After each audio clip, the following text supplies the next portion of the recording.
اللہ تبارک و تعالیٰ کبھی آزمائش کے لیے اس کے رزق میں تنگی کرتا ہے تو وہ شکوہ کرتا ہے کہ میرے پروردگار نے میری اہانت کی، میری توہین کی، میری بے عزتی کی، یعنی چاہیے تو یہ تھا کہ مجھے بہت کچھ ملتا، لیکن معاذ اللہ اللہ تعالیٰ نے میری بے عزتی کر کے مجھے بہت کم دیا، شکوہ کرتا ہے۔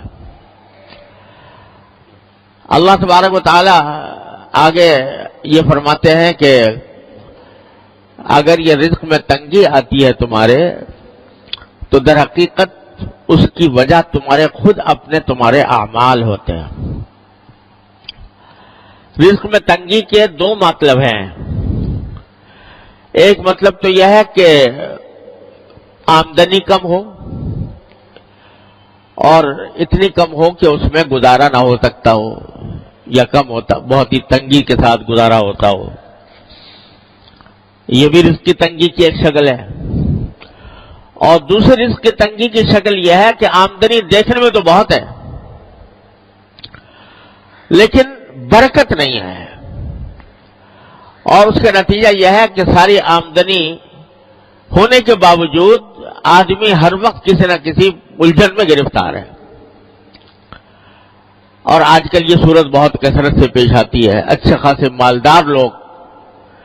مالدار لوگوں کو جن کی آمدنیاں بہت زیادہ ہیں، ان کو بھی یہ شکوہ کرتے سنا کہ پتہ نہیں کہاں سے پیسہ آتا ہے، کہاں چلا جاتا ہے، اور نتیجہ یہ کہ پیسے کا اصل فائدہ تو یہ تھا کہ انسان کو راحت ملتی، انسان کو آرام ملتا، اطمینان سکون حاصل ہوتا، لیکن بجائے آرام اور اطمینان حاصل ہونے کے اس سے پریشانیوں میں اضافہ ہو رہا ہے۔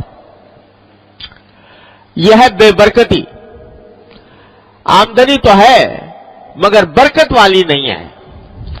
اللہ تبارک و تعالیٰ جب برکت عطا فرماتے ہیں تو تھوڑی آمدنی میں انسان کو سکون آرام مل جاتا ہے، راحت میسر آ جاتی ہے، اور اللہ بچائے اگر بے برکتی ہو تو لاکھوں کی اور کروڑوں کی آمدنی ہو، اس کے باوجود انسان پریشان ہی نظر آتا ہے۔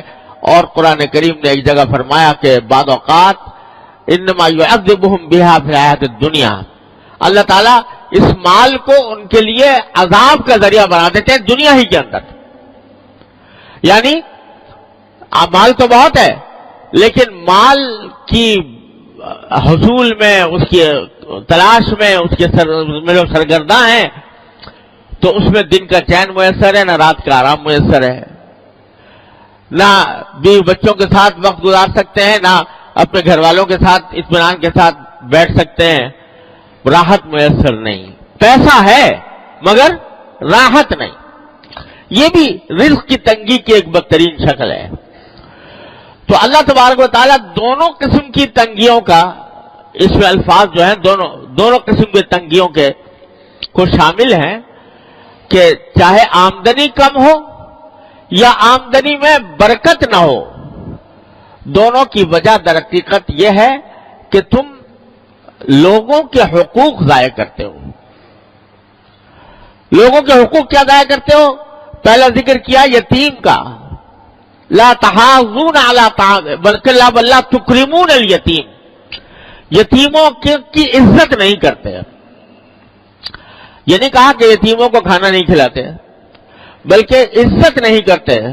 مطلب یہ کہ اول تو یتیموں کی دیکھ بھال میں تمہاری کمی ہے، اور اگر کبھی کوئی کرتا بھی ہے تو اس کا جیسا اکرام ہونا چاہیے، جیسی عزت ہونی چاہیے، اس قسم کی عزت اس کو نہیں دیتے ہیں۔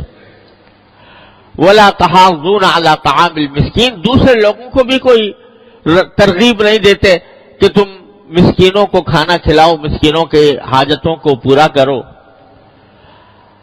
ایک تو یہ بات تھی۔ پھر فرمایا وَتَأْكُلُونَ التُّرَاثَ أَكْلًا لَمًّا، اور میراث کو تم لپیٹ کر کھا جاتے ہو۔